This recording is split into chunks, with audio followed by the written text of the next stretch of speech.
Physics में क्या होता है, and it is a science, branch of science which deals with the study of nature and natural phenomena. तो जितनी भी फिजिकल क्वांटिटी हैं फिजिक्स में यूज होती है उनको फिजिकल क्वांटिटी बोलते हैं। फॉर एग्जांपल, एग्जांपल बताइए फिजिकल क्वांटिटीज के, बताइए बेटा।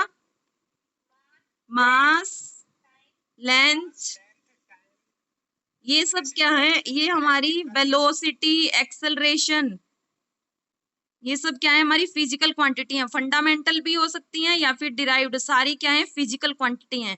अब इनकी डायमेंशंस क्या होती हैं, डायमेंशंस क्या होती है, पावर्स। डायमेंशन क्या होती है, पावर होती हैं। इसकी डेफिनेशन, एग्जैक्ट डेफिनेशन क्या होगी, dimensions of a physical quantity are the powers या फिर exponent to which the unit of base quantities are raised to represent a derived unit of that quantity. Means इसकी definition क्या होती है, जैसे मैं आपको पहले बता दूं फिर आपको डेफिनेशन भी समझ में आ जाएगी। जैसे आपने निकालनी है dimensions of velocity, you have to find the dimension of velocity. Velocity is a physical quantity. It is a scalar or vector. Physical quantity further are divided into two types, scalar and vector. Tell me, velocity is a scalar quantity or vector quantity? Vector quantity, because it has magnitude and direction. Vector quantity, जैसे इसकी velocity, किसी भी object की velocity suppose कर ली हमने 15 meter पर second towards east west direction दे दी, स्पेसिफिक वेलोसिटी क्या होती है, वेक्टर होता है। स्पीड क्या होती है, स्केलर क्वांटिटी होती है। तो 50 क्या हो गया इसका मैग्नीट्यूड, कितनी मैथमेटिकल अमाउंट है, और डायरेक्शन क्या है उसकी, मैग्नीट्यूड भी है और डायरेक्शन भी है, तो क्या बन जाती है, एक वेक्टर क्वांटिटी। वेलोसिटी का फॉर्मूला क्या होता है हमारे पास, very nice, displacement upon time. Velocity का सिंबल होता है v से हम डिनोट करते हैं v, डिस्प्लेसमेंट को लिखते हैं हम s से, x से या फिर y से, s अपॉन t, यही होता है। यूनिट क्या बनेगी, यूनिट क्या होगी, डिस्टेंस को किस में मेजर करते हैं, मीटर, टाइम को सेकंड, तो इसकी यूनिट क्या हो गई, मीटर पर सेकंड, या फिर हम इसको लिख सकते हैं मीटर सेकंड इनवर्स। ठीक है, ये क्या है, एसआई यूनिट है। अब देखो डायमेंशंस हमने फाइंड आउट करनी है। सबसे पहले ये बात माइंड में रखो कि डायमेंशन हमेशा 3 टर्म्स में होती है, एम, एल और टी की टर्म्स में।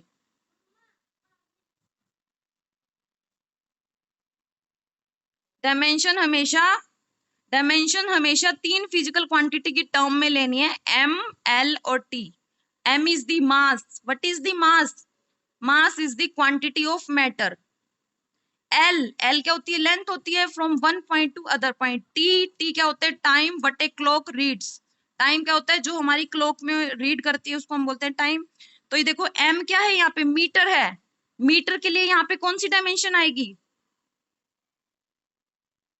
मीटर के लिए यहाँ पे क्या यूज होगा, लेंथ, एल। सेकंड के लिए क्या यूज होगा, टी इनवर्स। और मास नहीं है इसमें, किलोग्राम नहीं है, तो एम 0। तो एम एल टी की टर्म में क्या होगी, एम 0 कैपिटल में लिखना है, एल 1 कोई कुछ भी नहीं है तो 1, टी -1। तो डायमेंशंस क्या हो गई, 0, 1, -1, these are the dimension of velocity. Same जैसे हम निकालते हैं एक्स, क्या हुआ, क्या बोल रहे हो बेटा, डायमेंशंस क्या होती हैं, दीज आर दी पावर्स, या फिर हम इसको बोल सकते हैं exponent to which the units of base quantity are raised, unit of base quantities are raised to represent derived unit of that quantity.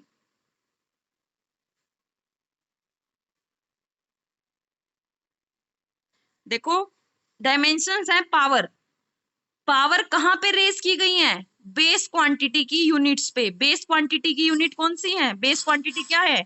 MLT। तो MLT के ऊपर जो भी पावर रेज होती हैं और वो क्या बना देती हैं आपकी डिराइव्ड क्वांटिटीज, और उन पावर्स को ही हम क्या बोलते हैं? डायमेंशंस। समझ में आ गया?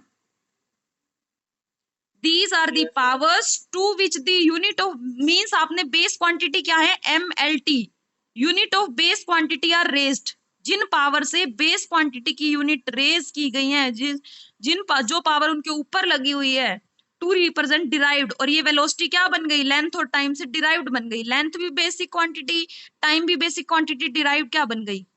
वेलोसिटी। तो वेलोसिटी को डिराइव यूनिट की मतलब डिराइव यूनिट की डायमेंशन लिखने के लिए बेस क्वांटिटी की जो पावर है उनको हम पावर्स को ही बस डायमेंशन बोलते हैं। डेफिनेशन की याद करने की जरूरत नहीं है, नहीं याद डायमेंशंस। डायमेंशंस की डेफिनेशन सिर्फ आपको याद रखना है, dimensions are the powers of base quantities. ठीक है, जिससे हमें डिराइव्ड क्वांटिटी की पावर पता चलती है, यूनिट पता चलती है। समझ में आया?